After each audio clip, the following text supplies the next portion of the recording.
These dudes will drain you. They will connect to you and suck your life force if you let them. This person says, he told me I'm not wife material, but still wants to date me like it's no big deal. How am I supposed to be okay with that? You're not supposed to be okay with that. You're supposed to say, I bet, and leave him alone. The whole wife material thing, saying this to somebody says, I am going to use you until I find somebody that I really want to be with.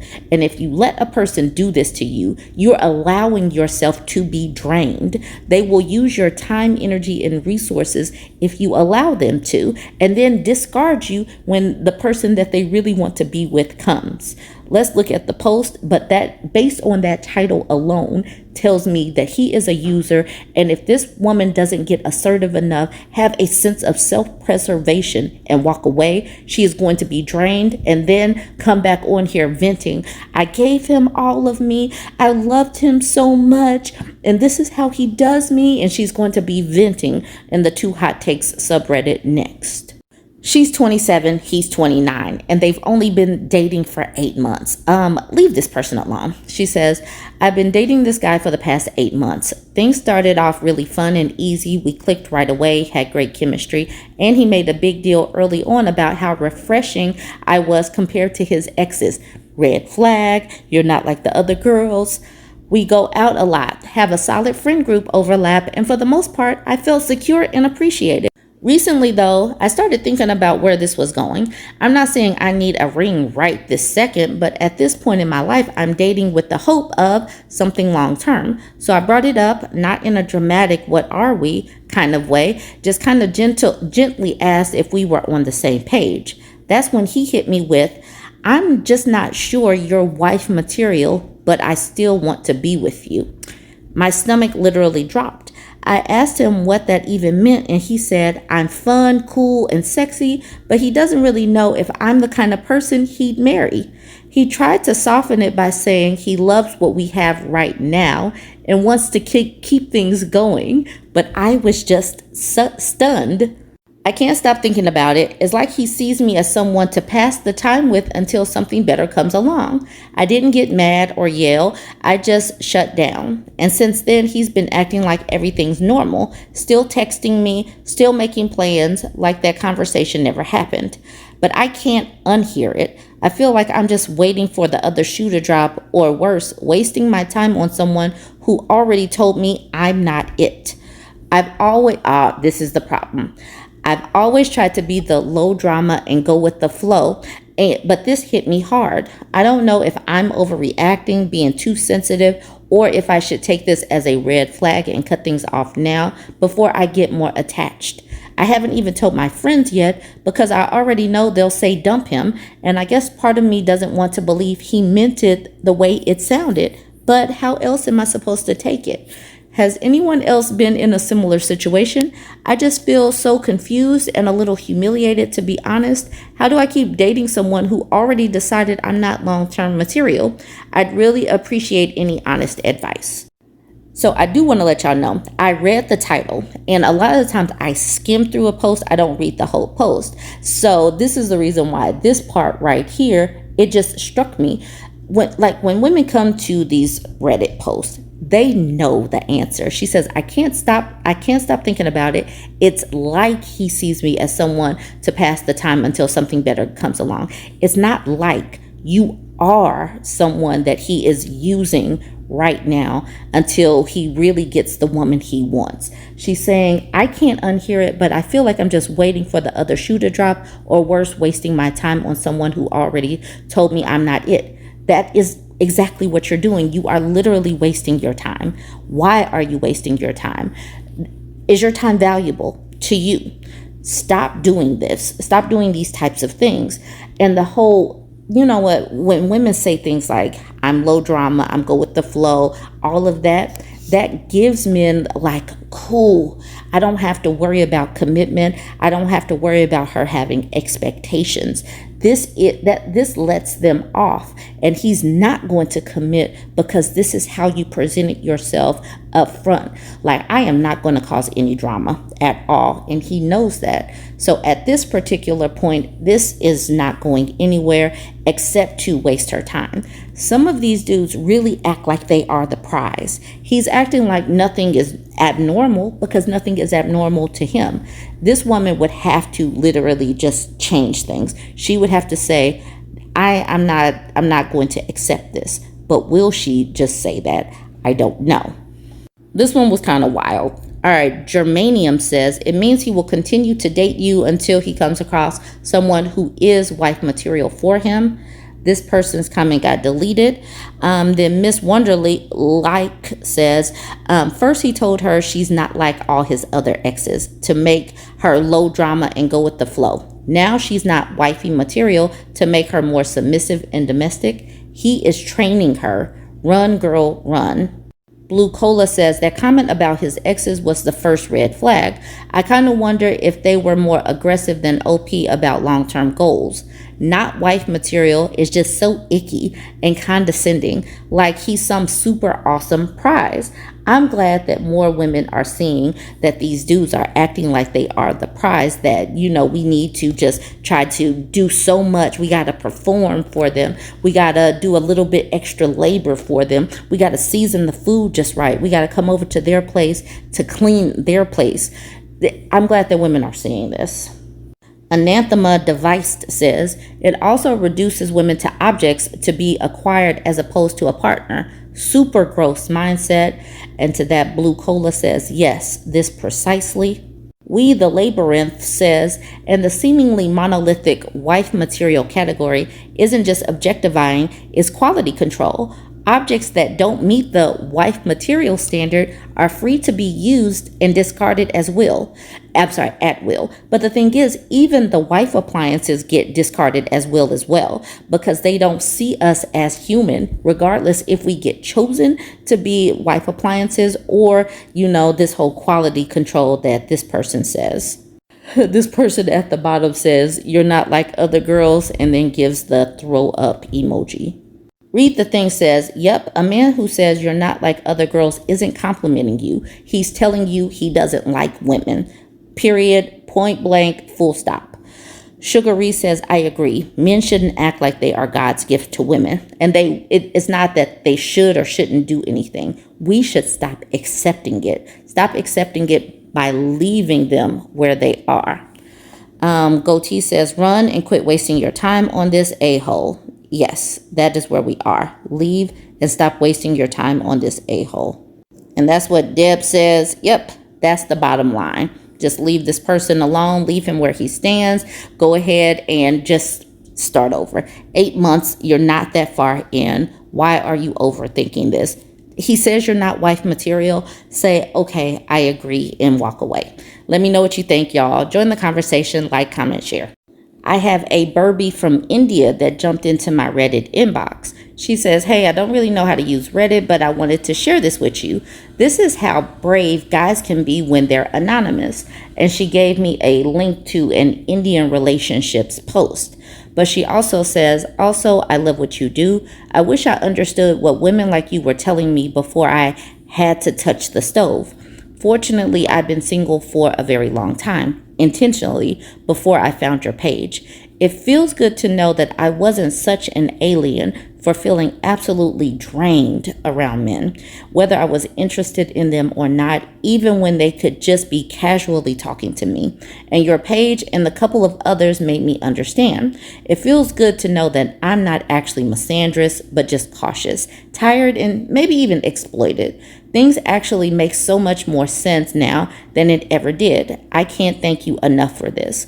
I really appreciate that we have a global community, and I appreciate that so many different women jump into my inboxes and send me links, but because that is how we're able to get a deeper understanding of other cultures and see and understand that many of us are going through the very similar things. It's just a different, a different language, some different seasonings or whatnot. But the patriarchy is the patriarchy. And, even if it's a different strain or a different variety of patriarchy, it's still, giving us very, very similar lives and very similar experiences. And that's the reason why I share these stories. And that's the reason why we can talk in the community, even when we are from different cultures, have different time zones, and different women will continue to come into our comment section to give their experiences, because we there's things that we can all relate to. All right, let's look at this post that she gave us. And like I said, this is from the Indian relationship subreddit. This is probably how I wound up on the Ask Indian Men side of the internet, because I probably clicked into something from a link that I got. Anyways, this man asked the question, will my girlfriend think I'm an idiot to marry her? Okay, let's see. The post is short. He says, my girlfriend is very pretty and has obviously had several boyfriends before me, let's say around 10. They had their fun and moved on, and sometimes she was the one who ended things. None of them chose to settle down with her when she was younger and more attractive. Now, if I decide to settle down with her, does that make me less of a man than those previous guys, since they dated her when she was hotter and still didn't commit? Whereas I'm settling for someone who is less attractive now and possibly carrying emotional baggage.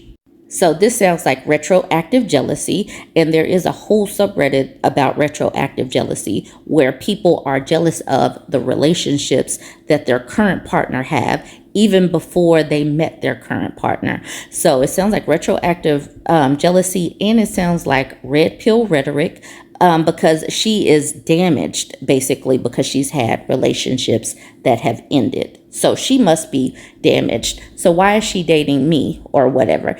And it also sounds like insecurity. He's talking about how she was hotter earlier. Now she's not hot. So it also goes to show that that's still part of the whole red pill rhetoric. Like, how dare women not just stay exactly the same? How dare you age? How dare you change and your looks change with you? So it's like they dehumanize women. And the reason why I talk about all of this stuff is because you can see how insidious the red pill rhetoric is. But that's literally what this sounds like right here. Chime in on what your initial thoughts were. And it gets worse. There are only 56 comments on here, but the man does come back in and say other things that are just like, why are you even with this person? Suspicious Monk says, if you're going to think like this, then you are not going to be happy with anyone. Be a little self-confident, and if you can't be self-confident about your relationship, don't be in a relationship. Like, it will only worsen the things up between you and your girlfriend. In your situation, if you are confident enough about your girlfriend and you trust her, go ahead, nothing will be wrong. And then Cocky Avatar says, chill, dude, be the same like them. Why marry and commit to a person who has had no emotional responsibility towards their past partners? Do you think you are some god that she will start to feel emotional responsibility towards you? Nope. You either have emotional responsibility or you don't. Also, because of people like you who are ready to settle with people who had a past without any emotional responsibility towards their partners, feel free in doing so. Actions have consequences, because if you marry a person like that, be ready to settle with a good alimony, because that person doesn't give a about emotions of the other people, but just theirs, regardless of their gender. I don't know how this person, Cocky, got that woman doesn't feel any emotional responsibility towards their past partners. Are you supposed to feel bad because relationships ended? I don't know. Like, is that what emotional responsibility is? And why even be in a relationship with somebody who has had a relationship if you're going to think like this? It's like, okay, the relationship ended. It's probably going to end with me as well. So why not just stick with being alone? That way you don't have to go through the process of being with someone just to break up. Like, literally, this person doesn't make any sense to me. And here's the OP saying to that guy, I'm happy, pal. And then Eddie Wright says, your post says otherwise, pal. Recent Revolution says, move on. Crowned Incense says, if she was the one to break up, how is it them who did not commit? It's your girlfriend who didn't commit to any of them, but is willing to commit to you. Don't fall for this incel fear mongering. If both of you love each other and see a happy future together, marry her. So we have someone that is being kind of normal. But then it's the OP saying, I can't commit for too long. So is he the problem? Is he the problem and he's just looking for some justification to break up? Lazy Cheesecake says, get your priorities straight, bro. Any investigator says, bruh. Jerry Curl says, damn, what a point of view. Appropriate Mix asks a question that I'm not exactly sure of. He says, marriage apart, anything left in her? To whom are you marrying? The body of a human?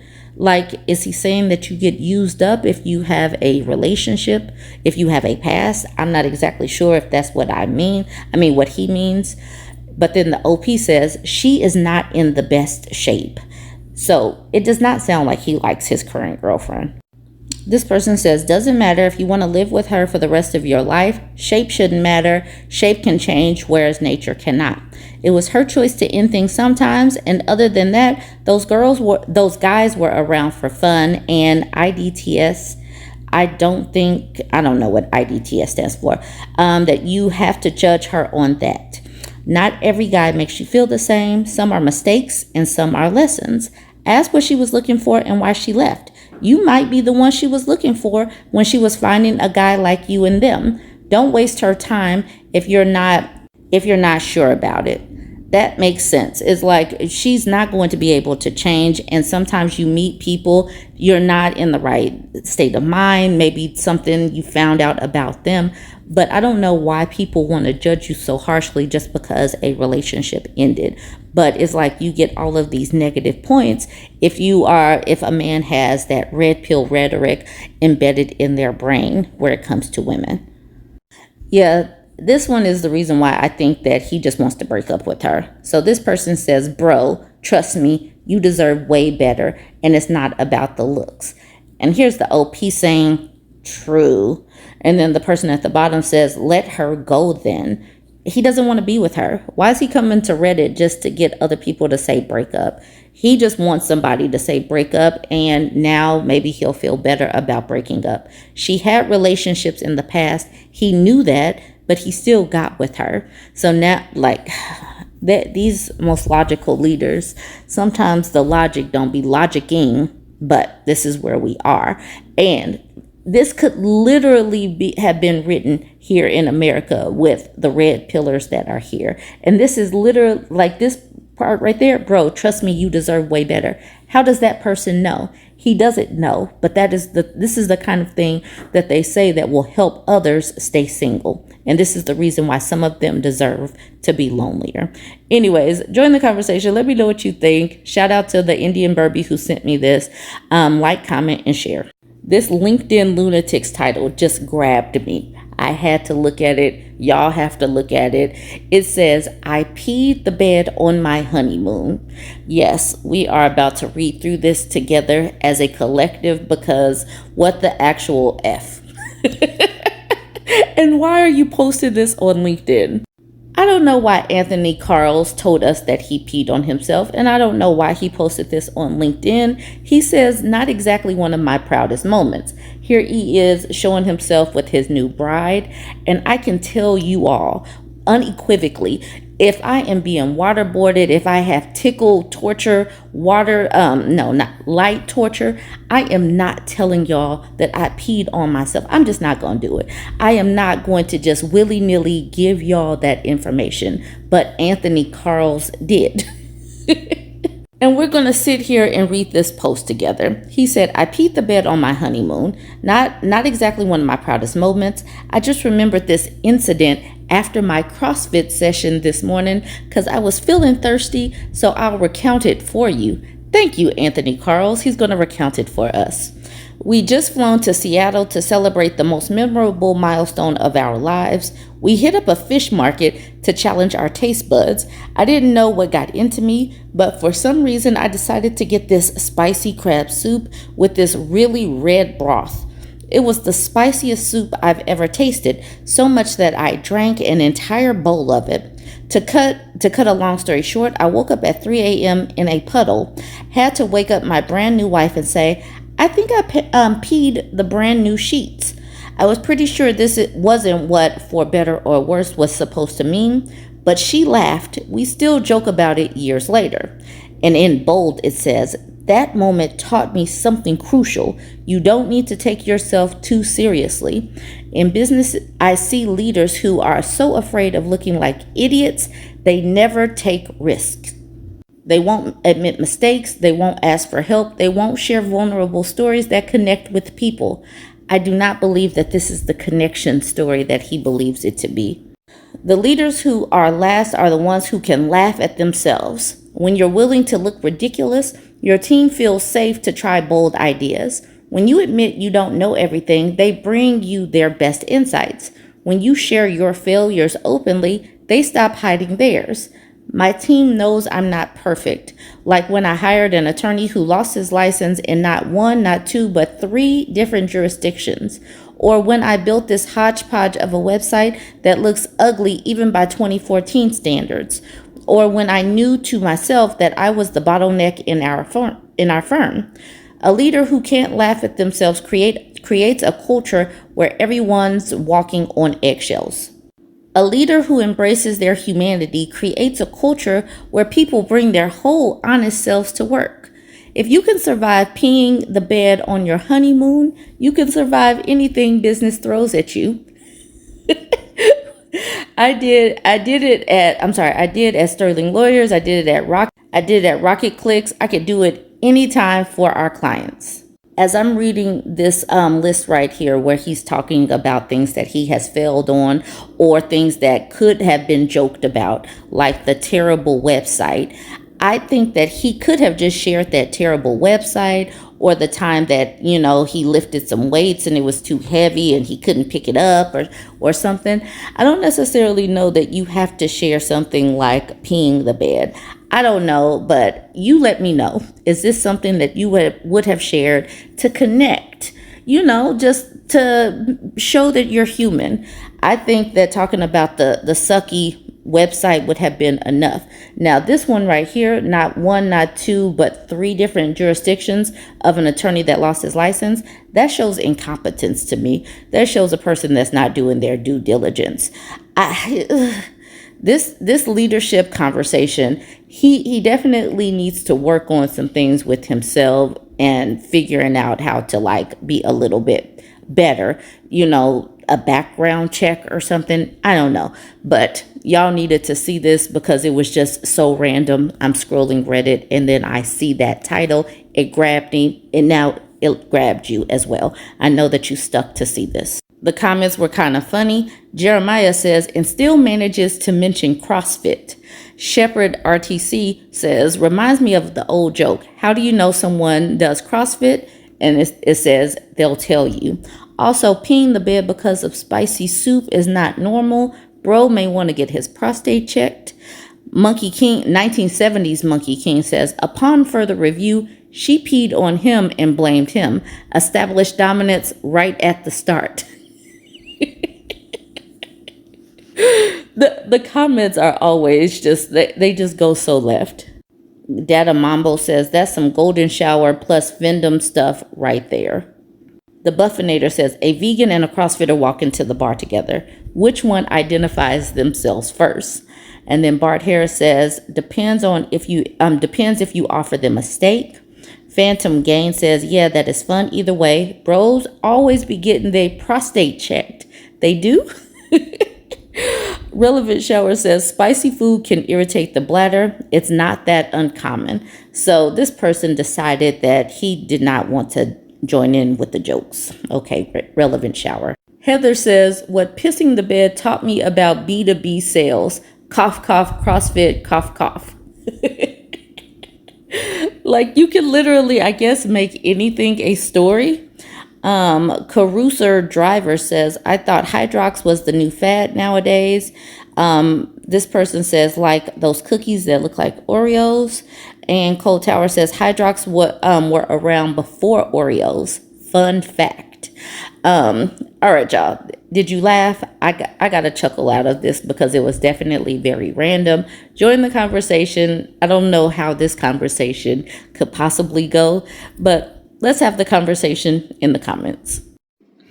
I was tagged in this video, and she does a follow-up video because many times when these wives come to social media to vent about their husband, they will vent. They will give X, Y, and Z about what the husband did wrong. And then the audience will come in and say, girl, that sucked. Like, that really sucks. He sounds pretty terrible.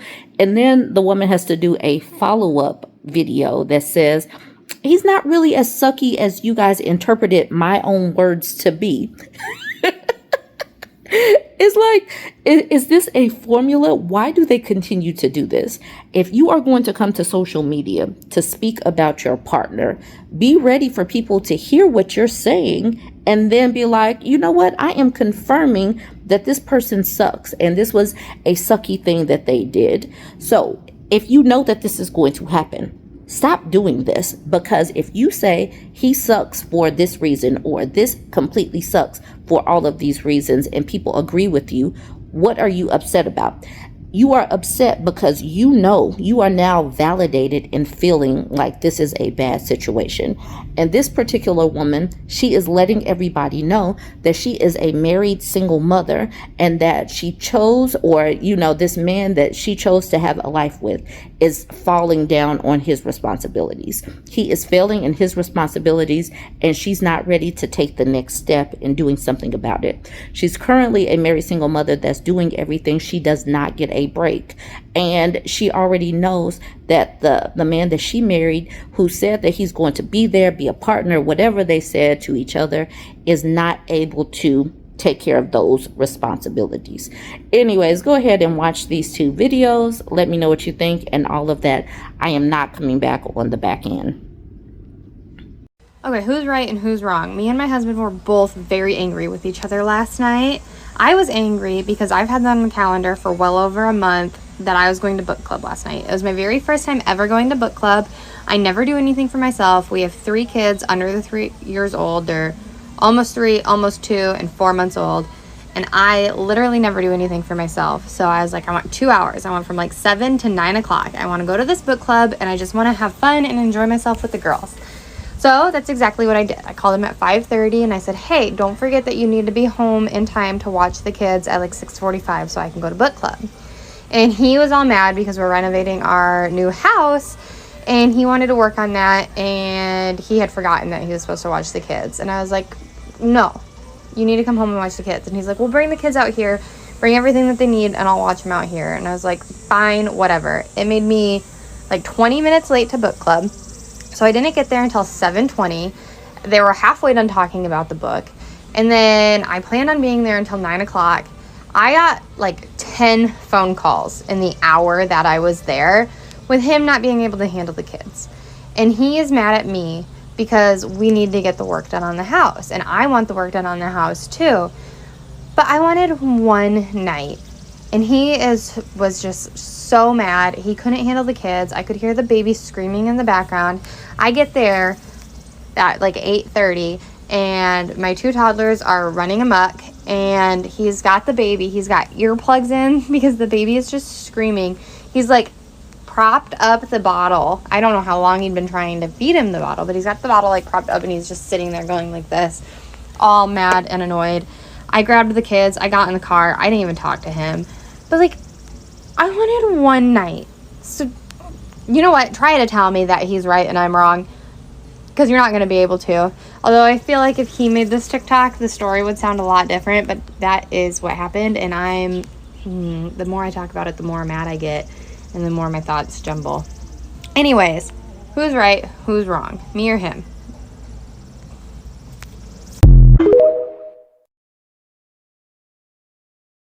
Okay, I'm using this comment to respond to a bunch of the stuff that I'm seeing in my comments in the video about my husband being a subpar husband and dad for the night. because I like what she has to say. I like her idea. My husband is a competent human being. He's not a complete POS. He is not going to defend him because you guys are right. I am right on that night. He should have stepped up 110%, and that's why I was mad at him. I'm not going to divorce my husband over a night of me being angry and then doing a little internet venting. But I also don't leave him alone with the kids enough because I don't go out enough. That's true. And some of that's on me. So this is what I should do. I should just get up and go. But everybody who's like, oh, why were you even answering your phone? Do you guys have kids? I cannot just turn off my phone. What if something had happened? And I don't mean like, where's the baby's bottle? I mean like, oh my God, we're on our way to the emergency room. Somebody's missing an arm. Like, I want that phone call because I would leave anything in the world to be there for my kids. And if that happened on my watch, I would call my husband and he would immediately leave wherever he was and whatever he was doing to come be with them. So no, I'm not getting a divorce because we had an argument and because he was crappy for a night.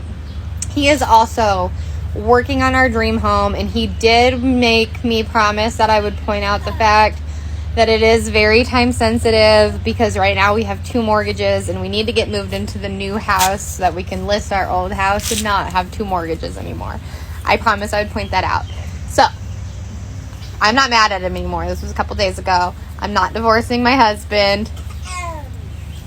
I like suggestions like this. If anybody has other like actual helpful, supportive suggestions on how I can help him to become the best father that he can be. This is his first time too, you guys. He's never done this before. He's not perfect. Neither am I. I'll take positive suggestions. Don't say divorce because it's not going to happen.